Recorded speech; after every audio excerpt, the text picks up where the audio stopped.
Venus limited जो है वो रजिस्टर्ड है with an authorised capital of ₹40 lakh divided into 4 lakh equity shares of ₹10 each. यानी कंपनी की जो ऑथराइज कैपिटल है वो ₹40 लाख है, 4 लाख शेयर्स में वो डिवाइडेड है और हर एक शेयर की फेस वैल्यू है ₹10। अब कंपनी ने इनमें से 70,000 शेयर्स तो इशू किए हैं as fully paid up to Messrs Star Limited, क्योंकि इन्होंने मैसर स्टार लिमिटेड से एक बिल्डिंग परचेज करी है। अब बिल्डिंग कितने की रही होगी बच्चों, आप समझ लीजिए। 70,000 शेयर्स हैं, एक शेयर ₹10 का है, तो इनको ₹7 लाख के शेयर्स दिए गए हैं बाय द कंपनी। तो इसका मतलब जो बिल्डिंग इनसे खरीदी गई है वो ₹7 लाख की है। अब कंपनी ने इनमें से 2 लाख शेयर्स को जो है पब्लिक को इशू किया। टोटल 4 लाख शेयर्स में से 70,000 शेयर्स तो वेंडर को यानी कि मैसर स्टार लिमिटेड को इशू कर दिए गए बिल्डिंग के लिए, है ना। बाकी 2 लाख शेयर जो है वो पब्लिक को इशू किए गए और कंपनी इन पे जो पैसा ले रही है वो ₹3 ले रही है ऑन एप्लीकेशन, ₹2 ले रही है ऑन अलॉटमेंट, ₹2 फर्स्ट कॉल पे और ₹3 जो है वो ले रही है सेकेंड एंड फाइनल कॉल पे। अब कंपनी को इन शेयर्स पे पैसा कुछ इस तरह से मिला है। 1 लाख शेयर्स पे तो कंपनी ने जितना पैसा मांगा वो सारा मिल गया है। 60,000 शेयर्स पे कंपनी को ₹7 पर शेयर मिले हैं, यानी आखिरी के ₹3 नहीं मिले हैं। 30,000 शेयर्स पे उसको केवल ₹5 पर शेयर मिला है। इसका मतलब फर्स्ट कॉल और सेकंड कॉल दोनों का पैसा इन शेयर्स पे नहीं मिला है। और जो 10,000 शेयर्स हैं उन पे केवल ₹3 पर शेयर मिला है, यानी इन्होंने ना अलॉटमेंट दिया है, ना फर्स्ट कॉल दिया है, ना ही सेकेंड एंड फाइनल कॉल दिया है इन 10,000 शेयर्स ने। अब क्वेश्चन में कहा गया है कि कंपनी ने केवल उन्हीं 10,000 शेयर्स को फॉरफिट किया है जिन्होंने सिर्फ ₹3 पर शेयर ही कंपनी को दिया है। बाकी अरियर्स इन पे भी था, मगर इन शेयर्स को फॉरफिट नहीं किया गया। जिन पे केवल ₹3 पर शेयर ही मिले हैं कंपनी को, केवल उनके शेयर्स को ही कंपनी ने फॉरफिट किया है। और बाद में इन शेयर्स को कंपनी ने ₹12 पर शेयर रीइशू किया है और फुली पेड अप मानते हुए, यानी ₹10 जो है पेड अप मानते हुए इनको ₹12 पर शेयर रीइशू किया है। यानी कि ये शेयर्स जो रीइशू किए गए हैं बाय द कंपनी, इनको कंपनी ने प्रीमियम पे रीइशू किया है। ठीक है बच्चों, आपसे कहा गया है नेसेसरी जर्नल एंट्रीज पास करिए in the books of the company. तो आइए बच्चों, क्या क्या एंट्रीज बनेंगी देखते जाइए। बच्चों सबसे पहले एंट्री पास करिए वेंडर से बिल्डिंग खरीदने की। तो बिल्डिंग खरीदने की एंट्री होगी बच्चों, building account debit to Messrs Star Limited 7 lakh. अब ये 7 लाख मैंने कैसे ढूंढा था, इनको कंपनी ने 70,000 शेयर्स दिए हैं फुली पेड अप। तो शेयर्स की वैल्यू की हेल्प से हमने बिल्डिंग की वैल्यू जान लिया। अब इनको बच्चों शेयर्स इशू कर दीजिए। तो उसके लिए मैसर स्टार लिमिटेड को डेबिट कर दीजिए to equity share capital account. ये एंट्री भी बन जाएगी with ₹7 lakh. Now come to the entries related to the public issue. तो पब्लिक इशू को जो शेयर्स इशू किए गए थे कंपनी के वो थे ₹2 लाख, और एप्लीकेशन मिलने की जो हमारी पहली एंट्री बनेगी वो कुछ इस तरह से होगी, bank account debit to shares application account.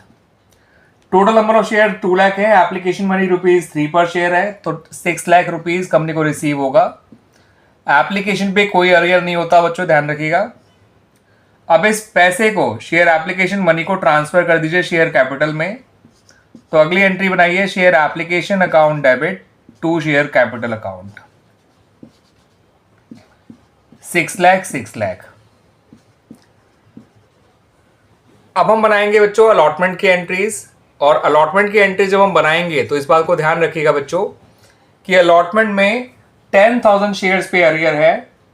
ठीक है बच्चों, और अलॉटमेंट में पहले पैसा ड्यू कराया जाता है, देन उस पैसे को रिसीव किया जाता है। तो जब अलॉटमेंट ड्यू कराएंगे तब अरियर नहीं होगा, जब अलॉटमेंट रिसीव करेंगे तब अरियर शो करना है। तो अलॉटमेंट ड्यू कराने की एंट्री होती है share allotment account debit to share capital account. यहां पर आप इक्विटी वर्ड डाल दीजिएगा बच्चों, equity share application equity share capital, ध्यान रखिएगा बच्चों, ऐसे यहाँ equity share allotment to equity share capital. अगर इक्विटी शेयर मेंशन कर रखा है तो आपको एंट्री में एप्लीकेशन, अलॉटमेंट और कैपिटल के साथ साथ एंड इवन कॉल के टाइम पे भी इक्विटी वर्ड लगा देना चाहिए। तो अलॉटमेंट है ₹2 की, टोटल शेयर है 2 लाख। तो अलॉटमेंट ड्यू तो आप पूरे 4 लाख रुपीज से कराइए, लेकिन जब आप अलॉटमेंट रिसीव करेंगे तो आपको एंट्री बनानी है bank account debit, calls in arrears account debit to share allotment account. Share allotment में आप 4 लाख लिखिए। अलॉटमेंट में जो एरियर्स आया है वो उन 10,000 शेयर्स पे आया है बच्चों। तो 10,000 इंटू 2 हो गया बच्चों ₹20,000। बचा हुआ 3,80,000 आप बैंक में डाल दीजिए। अब बनाइए बच्चों entries related to first call. तो share first call account debit to share capital account, ये फर्स्ट कॉल मनी ड्यू करने की एंट्री है। फर्स्ट कॉल आपकी ₹2 पर शेयर है, तो ये भी ₹4 लाख से ही ड्यू कराया जाएगा। 2 लाख शेयर है और फर्स्ट कॉल ₹2 पर शेयर है। फर्स्ट कॉल की रिसीविंग पे ध्यान रखेगा, अरियर 10,000 शेयर्स पे और 30,000 शेयर्स पे है। वो 10,000 शेयर जिन्होंने सिर्फ एप्लीकेशन दिया है उन्होंने फर्स्ट कॉल भी नहीं दिया होगा, और वो 30,000 शेयर जिन्होंने दोनों कॉल नहीं दी थी तो फर्स्ट कॉल भी नहीं दी होगी। इसका मतलब तो टोटल 40,000 शेयर्स का अरियर आपको रिकॉर्ड करना है। तो एंट्री बनेगी bank account debit, calls in arrears account debit, आप लोग पूरा नाम लिखिएगा बच्चों, to share first call account.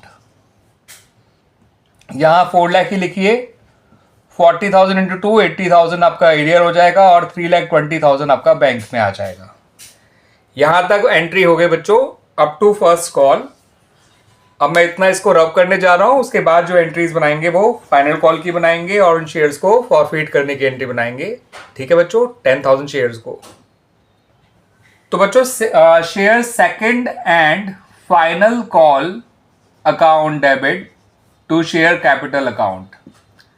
Second and final call पे टोटल 1 लाख शेयर्स पे अरियर है। 10,000 जिन्होंने एप्लीकेशन ही दिया था केवल वो, 30,000 वो जिन्होंने दोनों कॉल्स नहीं दी थी, और 60,000 शेयर्स वो वाले जिन्होंने पे फाइनल कॉल नहीं मिली है।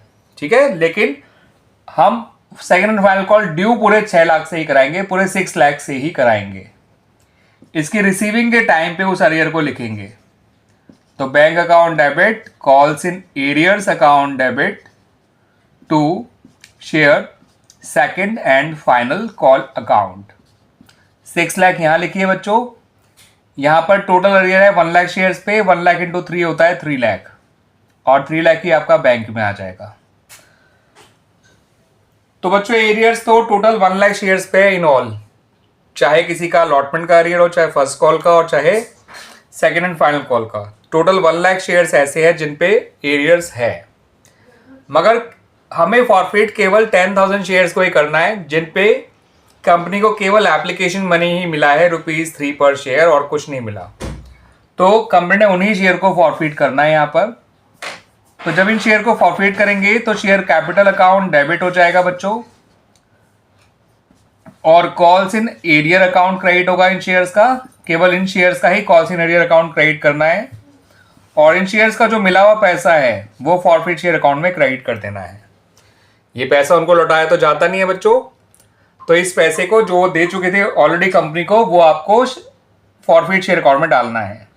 नंबर ऑफ शेयर 10,000 है जिन्हें फॉरफिट किया गया। इनकी फेस वैल्यू है ₹10 पर शेयर, तो 10,000 इंटू 10 हो गया 1 लाख। कॉल्स इन एरियर इनका आ जाएगा बच्चों 10,000 into 7। Allotment, first call, second call कुछ भी नहीं पे किया, तो टोटल ₹7 इन्होंने पे नहीं किया, तो 70,000 यहाँ आ जाएगा। और मिला हुआ पैसा है इनका ₹30,000, यानी 10,000 इंटू 3। जो कंपनी ने इनको लौटाया नहीं है, कंपनी ने इस पैसे को फॉरफिट शेयर अकाउंट में ट्रांसफर कर दिया है। ठीक है बच्चों। अब बच्चों इनमें इन सभी शेयर्स को बाद में कंपनी ने रीइश्यू किया है ₹12 पर शेयर, और इनको जो है फुली वेड अप मानते हुए रीइश्यू किया गया है बाय द कंपनी। तो जब कंपनी इन शेयर्स को रीइश्यू करेगी तो बैंक अकाउंट को डेबिट किया जाएगा, शेयर कैपिटल अकाउंट को क्रेडिट किया जाएगा, और सिक्योरिटीज प्रीमियम अकाउंट को भी आपको क्रेडिट करना है, क्योंकि इन शेयर्स को, इन 10,000 शेयर्स को फुली पेड अप मानते हुए फॉर ₹12 पर शेयर री इशू किया गया है। तो 10,000 इंटू 12 होता है 1,20,000, 10,000 इंटू 10 होता है 1 लाख, और 10,000 इंटू 2 होता है ₹20,000। सही है बच्चों। अब रही बात इन शेयर्स पे होने वाले गेन की, तो इन शेयर्स पे कंपनी को ₹30,000 मिले हुए थे, जो पैसा कंपनी ने फॉरफिट शेयर अकाउंट में ट्रांसफर किया था, इनका मिला हुआ पैसा, उसमें से इनके री इशू पे कोई डिस्काउंट कंपनी को देना ही नहीं पड़ा, बिकॉज शेयर्स तो ऑलरेडी प्रीमियम पे री इशू करे गए हैं। तो जितना पैसा इन शेयर्स का मिला हुआ है कंपनी के लिए, वो सारा का सारा कैपिटल गेन हो गया, और कैपिटल गेन को कैपिटल रिजर्व में ट्रांसफर किया जाता है। तो उसकी एंट्री होती है बच्चों, forfeited shares account debit to capital reserve account.